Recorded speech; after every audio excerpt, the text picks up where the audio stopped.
Vi starter med at indsætte filmen i Logger Pro, hvorefter at vi kigger på, hvordan skuddet bliver skudt, og hvor den lander hen. Vi starter med at sætte en betingelse for denne her, at den er 1 meter. Sådan der.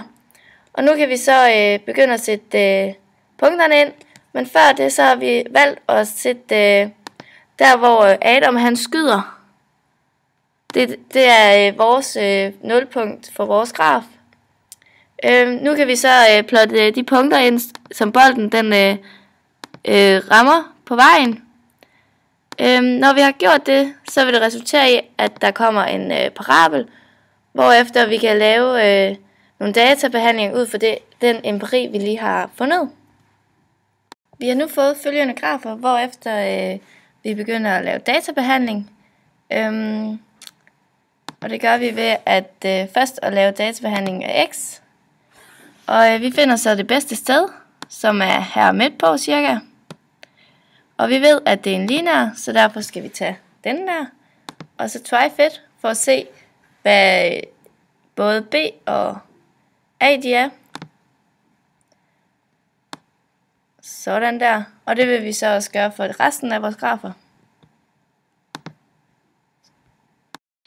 Vi har nu lavet regressioner for alle ligningerne, og vi kan nu se, hvad y af t det er, som er vist herover.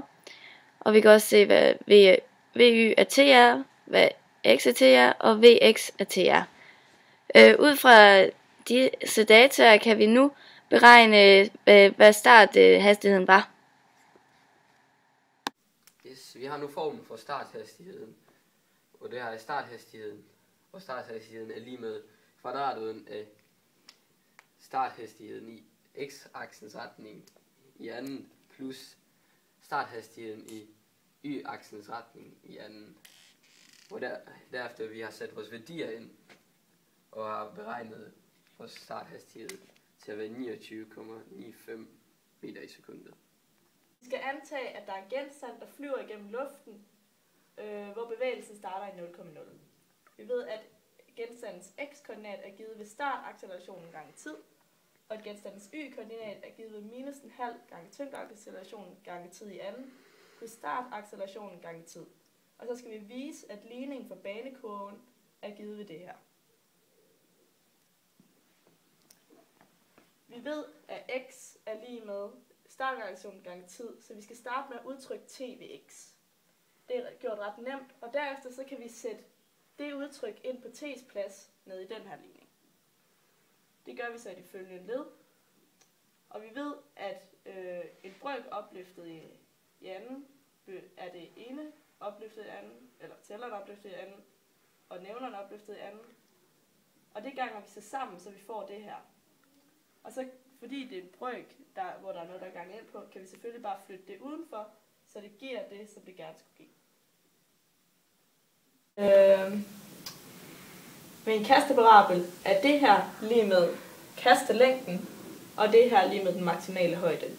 Og vi skal vise, at kastelængden er lige med den her formel, og den maksimale højde er lige med den her formel.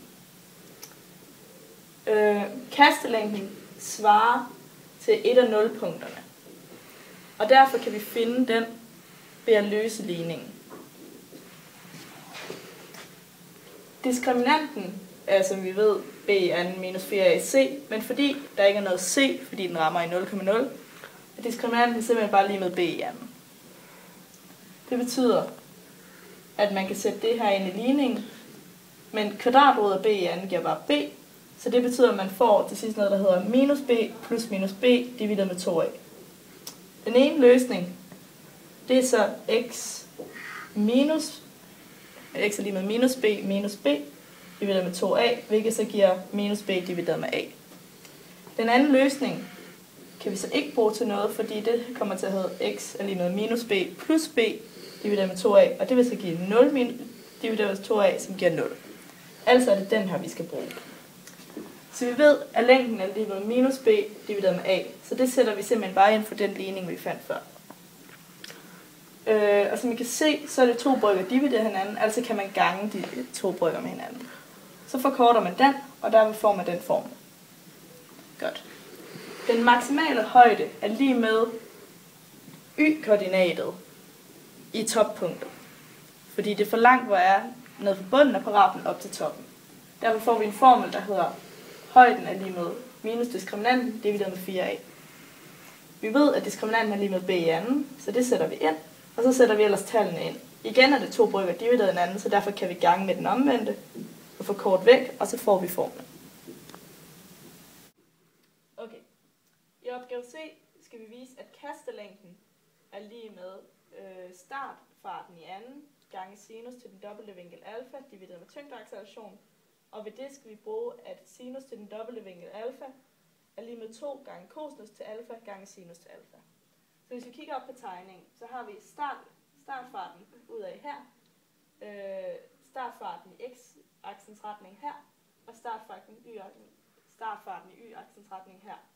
Vi kan se, at startfarten i x-aksens retning er lige med startfarten gange cosinus til alfa, og startfarten i y-aksens retning er lige med startfarten gange sinus til alfa. Det kan vi så bruge, at vi tidligere har fundet formen for kastelængden. Vi ved, at formen for kastelængden er lige med 2 gange startfarten i x-aksens retning, gange startfarten i y-aksens retning, divideret med tyngdeaccelerationen. Så vi sætter simpelthen bare de tal ind, vi har fået, og så kan vi finde frem til den formel, vi skal bruge. I opgave D skal vi begrunde, at kastelængden bliver størst, hvis vinkel alfa er lige med 45 grader, hvis startfarten er konstant. Og det kan vi starte med at se på formlen, for vi kan se, at hvis det her er konstant, så må kastelængden også blive størst, hvis det her tal er størst muligt. Så vi skal huske at tænke på, at det er den dobbelte vinkel alfa. Så hvis vinkel alfa er 45 grader, så bliver den dobbelte vinkel 90 grader. Og hvis vinkelen er 90 grader, så bliver sinus lige med 1, som er den største værdi, det kan få. Hvis vinkel alfa er under 45 grader, så bliver den dobbelte vinkel under 90 grader, hvor vi kan se, at sinus så bliver til en lavere værdi. Men hvis vinkel alfa er over 45 grader, så bliver den dobbelte vinkel over 90 grader, og der kan vi også se, at der rammer den også ind på en lavere værdi. Så derfor er værdien størst, hvis vinkel alfa er lige med 45 grader.